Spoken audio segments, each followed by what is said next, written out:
If you've been painting for a while, you've probably already had your fair share of struggles concerning color mixing, compositions, and all the other things that we might struggle with as painters. And one of the things I often see when my students are striving to become better painters is something that I want to share with you, so you can be aware of this and not make the same mistake.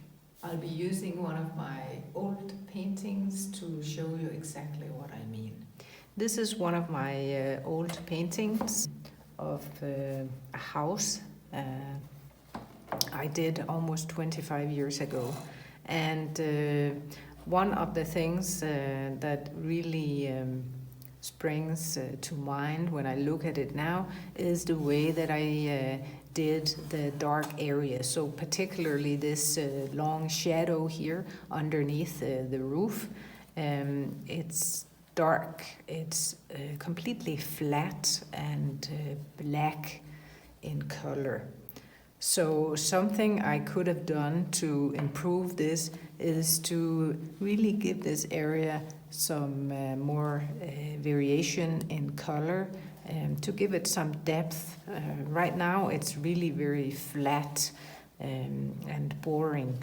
This is an example of a dark area. Even the shadow over here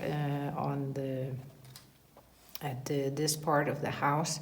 Clearly I did a red underpainting because this wooden area is red, and then I just painted this very, maybe it's not quite black, but it's very, very dark brown color on top. And I really think I could have done this better. I could have varied the tones and the colors in this area here much more to make it more interesting and to give it life, because even though areas are very dark, they still need some life and interest to them. I also painted this painting from a photograph, and that's also something that can be a bit tricky sometimes, because photographs, they tend to be either underexposed or overexposed in certain areas. So this is an example of where I really think that a very dark area could have improved. Now I want to give you an example of the same as how it looks in light areas or very light colored paintings. So this is another one of my paintings that I want to use as an example, and I want to show you how I actually handled both the dark areas here but also the lighter areas, because we want some variation in the colors. Let me get a bit closer here to the dark area. You can actually see that there are quite a few different colors in the dark area here. And the same goes for the light areas. In fact, there are quite a bit of different tones and colors in this light area here. So level up your paintings by strengthening the dark areas and the light areas.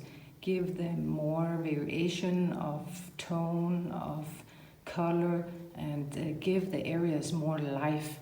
And this is whether you paint realistically or abstractly. This can be a real game changer, especially if you are looking to paint larger work. A large dark or light area really needs some variation of color, tone, or texture.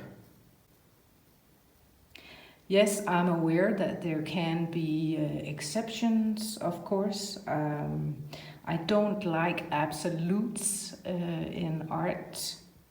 I don't like to say never do this or always do that. So in general, try looking at your dark and light areas and see if you can breathe a bit more life into those areas. I think it will be a real game changer for you. If you're looking for ways to loosen up your painting style, I want to give you something. I want to give you my free guide called 5 Proven Ways to Loosen Up Your Painting Style. It's a PDF file that you can download, and you can see the link just below this video. In the guide, I share 5 of the most transformative ways to loosen up and strengthen your paintings so you can move on and become a happier and a better painter. Thank you very much for watching, and see you in the next video.